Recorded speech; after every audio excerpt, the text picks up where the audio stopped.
Reforço Betel, a aprendizagem acontece com olhar de amor. E o Wilson Cell, assistência técnica e acessórios para celular, oferecem Jornal Mundial. Olá, boa noite. Boa noite. O governo federal lança uma ferramenta de cadastro nacional gratuito para cães e gatos domésticos. Após ser condenada junto ao marido por lavagem de dinheiro, a ex-primeira-dama do Peru chega ao Brasil. Ela recebeu asilo político do governo do presidente Lula. O Banco Central dos Estados Unidos alerta para a tensão entre as metas de inflação e emprego causada pela guerra tarifária. Quase 330 ninhos de aves com risco de extinção são descobertos em Galápagos, no arquipélago equatoriano. A Polícia Federal recomenda a acusação do jogador do Flamengo, Bruno Henrique, na investigação sobre manipulação de apostas esportivas. Um levantamento do IBGE mostra que 16% dos brasileiros moram em ruas sem calçadas e só 15% com rampas de acesso para cadeirantes. E cristãos da Cisjordânia celebram a Páscoa tradicional em meio à guerra com Israel. Dentro de meio minuto no Jornal Mundial.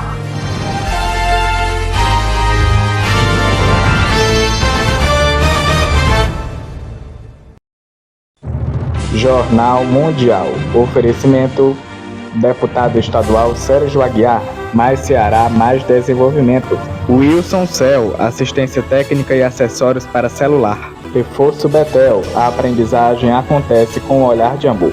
Vereador Dinho do Frango, para fazer a diferença. E prefeita Betinha Magalhães.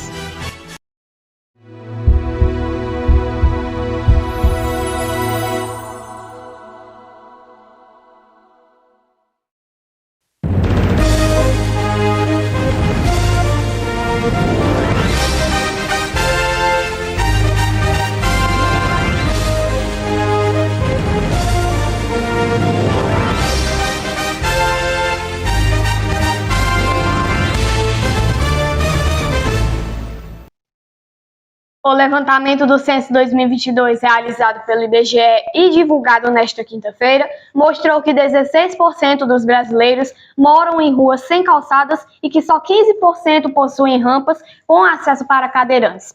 Caio Teles conta na reportagem. Faltam calçadas no entorno dos lares de 16% dos brasileiros, ou 27 milhões de pessoas, mostram dados divulgados nesta quinta-feira pelo Instituto Brasileiro de Geografia e Estatísticas. A situação melhorou em relação a 2010. Atualmente, 84% moram em vias que têm calçadas, antes 66% há 12 anos. As informações são da pesquisa Características Urbanísticas do Entorno dos Domicílios, realizadas com base no Censo Demográfico de 2022. O levantamento avalia as condições das vias onde vive a população brasileira. O IBGE analisou 63.104.296 domicílios, 66% do total, localizados em setores urbanos ou em setores rurais com características urbanas. Ao todo, foram consideradas as áreas onde moram 174.162.485 brasileiros, o equivalente a 86% da população. Foram analisadas condições de infraestrutura urbana, como iluminação, pavimentação, transporte, calçadas, acessibilidade e sinalização. 5 dos 10 estados com maiores percentuais de vias com calçadas estão na região Nordeste: Sergipe, 90%, Rio Grande do Norte, 87%, Alagoas, 85%, Paraíba, 85% e Ceará, 85%. O estado com menor índice de calçadas é o Amapá, com 57%. O Distrito Federal foi o com maior índice, 93%. Entre os municípios, apenas 253 têm menos de 40% da população residindo em vias com calçadas ou passeios, representando 4,5% do total de municípios do país. O governo federal lançou nesta quinta-feira uma ferramenta de cadastro único para cães e gatos domésticos de todo o país, que vai funcionar como um RG animal. O governo federal lançou nesta quinta-feira, 17 de abril, uma ferramenta de cadastro único para cães e gatos domésticos de todo o país, que vai funcionar como uma espécie de RG animal. A cerimônia de apresentação do programa aconteceu na manhã desta quinta, com a presença do presidente Lula e da ministra do Meio Ambiente e Mudança do Clima, Marina Silva. Segundo o governo, o registro de cães e gatos será vinculado à plataforma gov.br e gratuito. Os dados vão compor um cadastro nacional de animais domésticos chamado pelo governo de Simpatinhas. O registro será único e intransferível e vai acompanhar o pet por toda a vida. Além dos dados do responsável, o cadastro terá o endereço, a idade, a raça e o histórico de doenças e vacinas de cada animal. O cadastro vai gerar uma carteirinha com a foto do cachorro ou gato e também um QR Code que pode ser impresso e preso na coleira. Uma vez cadastrados, os tutores poderão saber a localização do pet em caso de desaparecimento e receber informações sobre campanhas públicas de castração, vacinação e microchipagem na região. Hora da gente falar de esporte. Vamos conversar com o Juscelino Gonçalves, que traz as atualizações esportivas para a gente. Boa noite, Juscelino. Olá, boa noite para você, Vitória. Boa noite para você, Gabriel. Boa noite para você, telespectador que nos acompanha no Jornal Mundial de hoje. Bom, vamos falar um pouquinho do Flamengo, que virou notícia no Brasil todo, da goleada ontem à noite, lá no Maracanã. Flamengo e Juventude acabou no placar de 6-0, com 2 gols de Pedro na volta do Brasileirão. E também surpreendeu também que o Pedro se recuperou tão rapidamente a ponto de fazer 2 gols na sua reestreia pelo Flamengo no Brasileirão. É muito importante ressaltar que o time do Felipe Luiz faz uma campanha extraordinária, um aproveitamento muito bom, mas que não supera o grandioso Ceará, que está com 84,5%, se não me engano, de aproveitamento. O time do Ceará fez recordes históricos na Série B ano passado e que hoje surpreendeu também mais um time cearense que está na elite do futebol brasileiro. Vamos falar um pouquinho de Champions League, porque ontem o Real Madrid decepcionou todos os seus torcedores do mundo todo. Lá no Santiago Bernabéu, o Arsenal acabou se classificando para a semifinal e vai enfrentar o Paris Saint-Germain, o mais conhecido como PSG, avançou para a semifinal. O jogo terminou em 2-1 para o time do Arsenal, que acabou vencendo no agregado no placar de 5-1. O Real Madrid também tentou diminuir o placar do agregado, mas não conseguiu. Decepcionante, um time tão grandioso, com vários jogadores importantes globalmente e que está eliminado da Champions League. Vamos falar um pouquinho de tabela atualizada do Brasileirão após a 4ª rodada do Campeonato Brasileiro 2025. O Flamengo está como líder, já esperado, com 10 pontos. Palmeiras, em segundo, com 10 pontos. Até ficou breves minutos na liderança, mas não superou a goleada do Flamengo e desceu para a segunda posição. O Fluminense está com 9 pontos, surpreendeu também o Corinthians no placar de 2-1. O Ceará com 7 pontos em quarto, vai fazendo uma temporada incrível com aproveitamento de 85%. O Red Bull em quinto, Bragantino em sétimo. Red Bull Bragantino com 7 pontos, vem fazendo uma temporada mediana. Em sexto está o Vasco com 6 pontos. O sétimo, Juventude com 6 pontos. O Mirassol, que acabou vencendo de goleada o Grêmio fora de casa no placar de 4-0, com o gol de Reinaldo. Outro time que subiu da Série B para a Série A e que vem fazendo a temporada mais ou menos, mas que surpreendeu o Grêmio, que não vai fazer uma grande temporada. Em nono está o Inter, com 5 pontos. Em décimo está o Botafogo com 5 pontos. Em 11º, Fortaleza com 5 pontos, que perdeu para o Vitória de virada fora de casa. Em 12º está o Santos com 4 pontos. Vamos falar um pouquinho de Santos porque é uma notícia muito triste. No jogo de ontem, Neymar está lesionado mais uma vez. Está fora do time titular do Santos. Rola uma preocupação lá que seja uma lesão muito extensa para se curar, mas vamos saber, talvez possa ficar até de fora da Copa de 2026. Em 13º está o Corinthians com 4 pontos, perdeu para o Fluminense, mas que vem fazendo uma temporada muito acima da média. Vem fazendo muito bem jogos e para subir na tabela tem que vencer. 14º está o Vitória com 4 pontos após a vitória sobre o Fortaleza. Em 15º está o Cruzeiro com 4 pontos. Outro time que tem um elenco surpreendente. Surpreendeu nas contratações, mas que não vai fazer uma temporada muito boa. São Paulo em 16º com 4 pontos. A zona de rebaixamento abre com o Grêmio com 3 pontos. Em 18º está o Bahia com 3 pontos. 19º, Atlético Mineiro com 2 pontos. E em 20º está o Sport com apenas 1 ponto. É um time muito grande, mas só que também parece que perdeu a jogabilidade após que entrou para a elite do futebol brasileiro.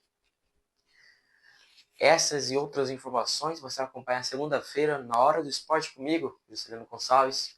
E as narrações do Brasileirão vão começar semana que vem, após o dia de Páscoa. Boa noite para você, Vitória. Boa noite para você, Gabriel. Boa noite para você, telespectador. Muito obrigada, Juscelino. Um ótimo feriado para você. A primeira-dama do Peru, Nadine Heredia, embarcou de Brasília para São Paulo no início da noite desta quarta-feira. Ela foi condenada a 15 anos de prisão junto com o marido, o ex-presidente Ollanta Humala, em seu país por lavagem de dinheiro e chegou ao Brasil após receber asilo político do governo do presidente Lula. A ex-primeira-dama peruana Nadine Heredia chegou a São Paulo na noite desta quarta-feira. Ela desembarcou no aeroporto de Congonhas, de onde saiu escoltada pela polícia. Mais cedo, Nadine chegou a Brasília em um avião da Força Aérea Brasileira. Ela recebeu asilo político do governo do presidente Lula. A justiça peruana condenou Heredia e seu marido, o ex-presidente peruano Ollanta Humala, na terça-feira a 15 anos de prisão. O casal era acusado de receber contribuições ilegais da construtora brasileira Odebrecht, atual Novonor, e do governo venezuelano em 2 campanhas presidenciais. Humala foi preso. A chancelaria peruana informou na terça que Heredia esteve na embaixada brasileira para solicitar asilo e que, após negociações, ela e seu filho mais novo receberam salvos-condutos para viajar a Brasília. Os promotores acusam Humala e sua mulher de lavagem de dinheiro por supostamente ocultarem o fato de que receberam 3 milhões de dólares da Odebrecht para sua campanha presidencial de 2011. A seguir, a Polícia Federal recomenda a acusação do jogador do Flamengo, Bruno Henrique, por fraude esportiva. E a celebração da Páscoa de cristãos da Cisjordânia em meio à guerra com Israel.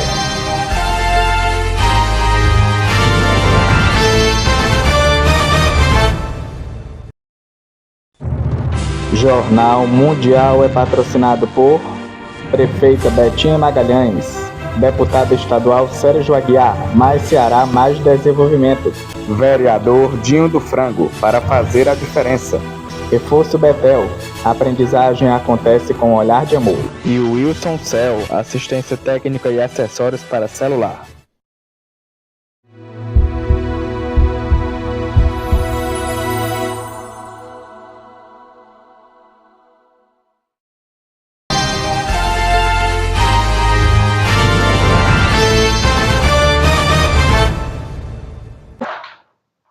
O chefe do Banco Central dos Estados Unidos, Jerome Powell, alertou nesta quarta-feira sobre as consequências da guerra tarifária sobre inflação e juros na maior economia do mundo. O presidente Donald Trump o criticou e afirmou que o banqueiro sempre está muito atrasado e errado em relação à condução da política de juros no país. As tarifas do presidente dos Estados Unidos, Donald Trump, provavelmente elevarão os preços e restringirão o crescimento. Essa é a avaliação do presidente do Banco Central americano, Jerome Powell. Em um discurso nesta quarta-feira, o chefe do BC dos Estados Unidos afirmou que a guerra tarifária pode levar a autoridade monetária a ter de escolher entre combater a inflação e o desemprego. O nível de aumentos tarifários anunciados até agora é significativamente maior do que o previsto, e o mesmo provavelmente será verdade para os efeitos econômicos, que incluirão maior inflação e crescimento mais lento. Tanto as medidas de expectativas de inflação de curto prazo, baseada em pesquisas, quanto as de mercado, subiram significativamente, com os participantes da pesquisa apontando para as tarifas. As medidas de expectativa de inflação de longo prazo, em sua maioria, também parecem permanecer bem ancoradas. Os comentários de Powell levaram os principais índices acionários nos Estados Unidos a aumentar as perdas. O Dow Jones fechou em queda de 1,7%, o S&P 500 em baixa de 2,2%, Nasdaq caiu 3%. Ao contrário de outros bancos centrais, o dos Estados Unidos tem como meta garantir o poder de compra da moeda e o pleno emprego.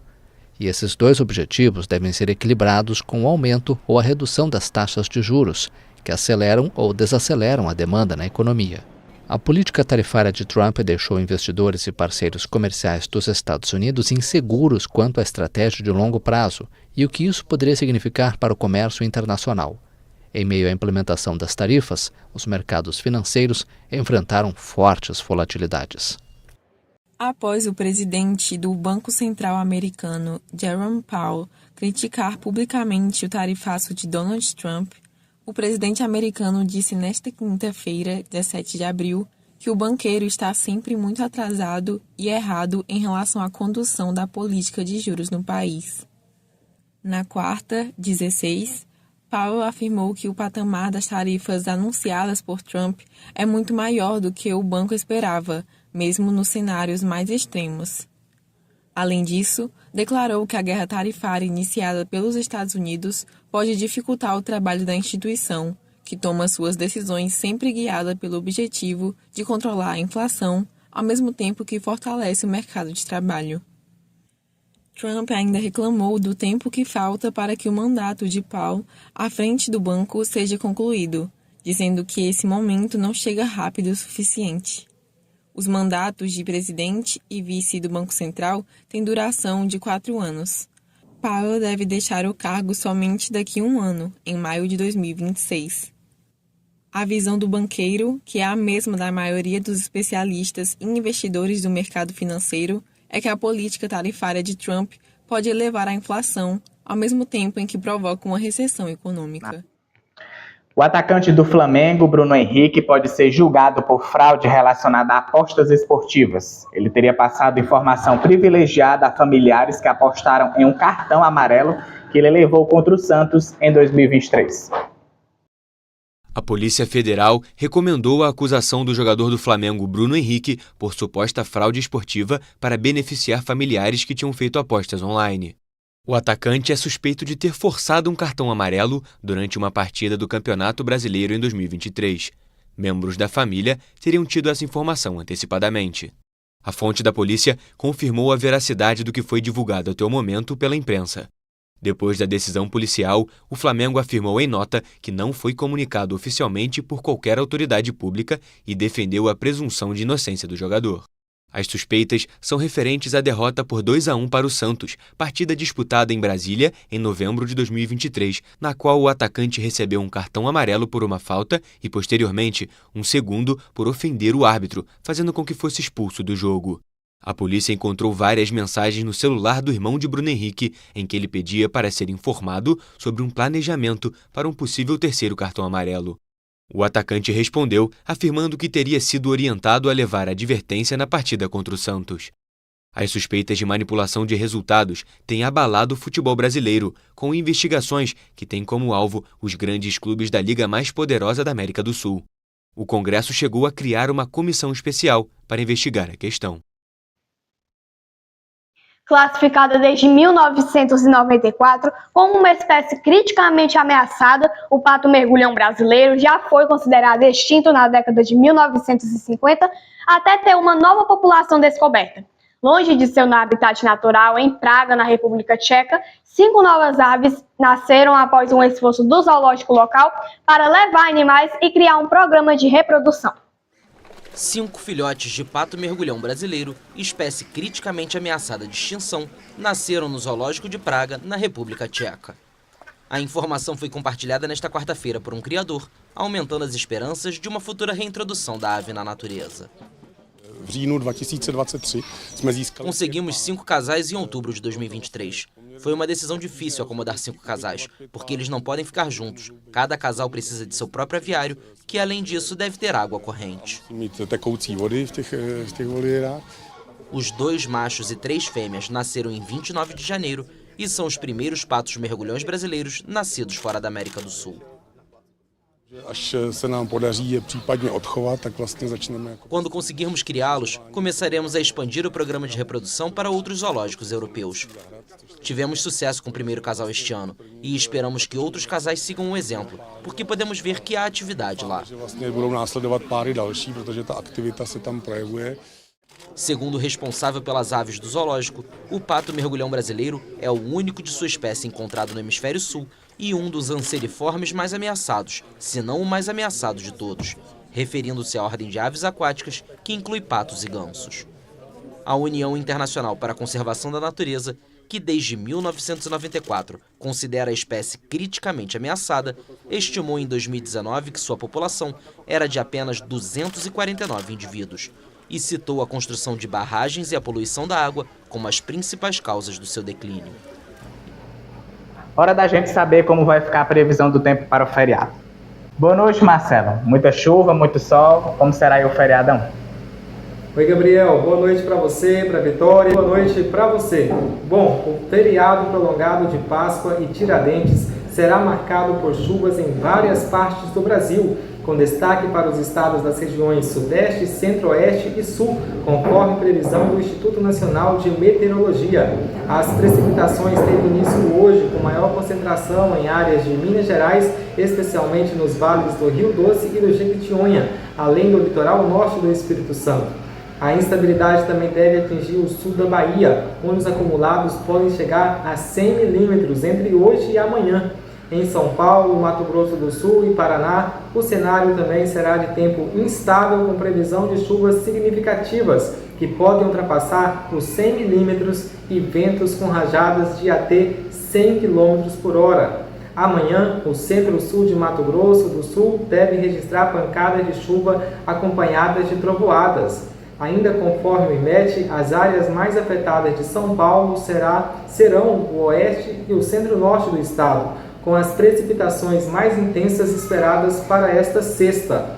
No sábado, a chuva deve persistir de forma mais moderada no litoral paulista. Algumas localidades podem registrar queda nas temperaturas no domingo. Já na região sul, uma nova frente fria deve começar a se deslocar pelo oceano a partir desta sexta-feira, provocando instabilidades, inicialmente no centro-norte do Rio Grande do Sul. O sistema avança no fim de semana, alcançando o oeste de Santa Catarina e do Paraná entre sábado e domingo. A chegada de uma massa de ar frio também deve favorecer a formação de geadas fracas em áreas da região sul entre os dias 19 e 21. Vamos ver as temperaturas em algumas capitais para amanhã. Em Florianópolis, Santa Catarina, a mínima será de 19 graus e máxima de 29. Em São Paulo, mínima de 18 e máxima de 27. Brasília, Distrito Federal, mínima de 19, máxima de 26. Natal, no Rio Grande do Norte, mínima de 26 e máxima de 32 graus. E em Manaus, no Amazônia, mínima de 24 e máxima de 31. Um bom feriado a todos. Eu volto com você, Gabriel e Vitória. Muito obrigado, Marcelo. Um bom feriado para você. Um total de 328 ninhos do petril de Galápagos, uma ave endêmica do arquipélago equatoriano, que se encontra em perigo crítico segundo a União Internacional para a Conservação da Natureza, foram encontrados em uma das ilhas desta região insular. 328 ninhos do petrel de Galápagos, uma ave do arquipélago equatoriano que se encontra em perigo crítico, foram encontrados na Ilha Floriana, sendo 79 adultos e 78 filhotes. O petrel, conhecido em Galápagos como pata-pegada, é uma ave marinha endêmica que só forma ninhos nas partes altas e úmidas das ilhas San Cristóbal, Santa Cruz, Isabela, Santiago e Floriana, onde cava túneis em solos macios para se reproduzir. Durante a época reprodutiva, que costuma começar em fevereiro, essas aves adotam hábitos noturnos, retornam ao mesmo ninho a cada ano e colocam um único ovo, que incubam por cerca de 50 dias e levam até 150 dias para que esteja pronto para voar para o mar. Segundo um comunicado da direção do Parque Nacional de Galápagos, essa ave marinha enfrenta uma grave ameaça pela presença de espécies introduzidas nas Ilhas Galápagos como ratos e gatos. Galápagos, formadas por 13 ilhas grandes, são uma das reservas marinhas melhor conservadas do mundo e consideradas um laboratório natural que inspirou o cientista britânico Charles Darwin a desenvolver no século XIX sua teoria da evolução e seleção natural das espécies. Alguns reúnem os que irão à procissão, outros preparam bolos para a data e o coral ensaio. Faltam alguns dias para a Páscoa e a maioria dos 5 mil habitantes, em grande número cristãos, se mobiliza em Zabad, no norte da Cisjordânia ocupada. Uma mobilização marcada pela sombra da guerra e do exílio. A Cisjordânia tem uma população majoritariamente muçulmana, mas foi na região que grande parte da história de Jesus Cristo se passou. O povoado de Zababad vai se mobilizando para a chegada da Páscoa, mas as conversas sobre a ressurreição de Deus são permeadas pela tensão com Israel. Antes de ir a uma das últimas meditações da Quaresma, essa paroquiana da Igreja Anglicana relata como a guerra em Gaza a emociona profundamente, além das operações do exército israelense na região e a deterioração da economia na Cisjordânia. Estamos sempre com medo. Outro dia os militares entraram na escola quando o exército israelense chegou em Jenin. Todos correram assustados, as crianças estavam assustadas. Muitos se perguntavam o que estava acontecendo, o que fazer com as crianças. Então há medo, honestamente é um medo constante. Todos os dias acordamos com algo novo. Ocupada por Israel desde 1967, a Cisjordânia agora está sob a ameaça crescente de anexação. Uma situação que afeta a vida dos palestinos diariamente e não muda em datas especiais. O deslocamento interno para as festividades dentro do território é inviável para muitos por causa do caminho, onde o exército israelense instalou novos controles nos últimos meses. As pessoas estão pensando sobre sua posição existencial na Cisjordânia, porque isso também representa uma grande ameaça, porque estamos, na verdade, entrando em um lugar que não sabemos para onde estamos indo, como se estivéssemos atravessando a escuridão. No norte da Cisjordânia, o exército israelense realiza uma ofensiva de grande envergadura desde 21 de janeiro, especialmente em Jenin, a apenas 20 minutos de carro de Zababad. Considerado um bastião dos movimentos armados, o campo de refugiados da cidade foi amplamente destruído em poucas semanas e dezenas de famílias buscaram refúgio no povoado. O ânimo este ano está muito baixo, simplesmente não podemos comemorar. O país de Jesus talvez fique livre de palestinos, de cristãos. A maioria prefere partir agora e sentimos muito por isso. Mas é assim, não há trabalho aqui. Vários residentes confessam ter medo do exílio maciço. Durante muito tempo, o tema foi tabu entre os cristãos palestinos. Mas agora, a discussão sobre a saída não para de ganhar corpo e de alimentar a possibilidade de ver uma Terra Santa esvaziada para sempre de seus discípulos originais. Que essa guerra chegue ao fim logo, né? Sim, para acabar com o sofrimento dessas pessoas. Nós só reforçamos que amanhã nós não faremos o Jornal Mundial. Mas no sábado e segunda-feira nós iremos fazer. Inclusive, quem apresenta no sábado é Alice Santos e João Pedro. E na segunda, Vitória e João Pedro, para levar informação até você. O Jornal Mundial de hoje encerra por aqui. Para rever nossas reportagens, volte o vídeo aqui no YouTube. E não esqueça de seguir nossa página lá no Instagram. Boa noite. Se inscreva no canal e deixe o seu like. Boa noite e um bom feriado.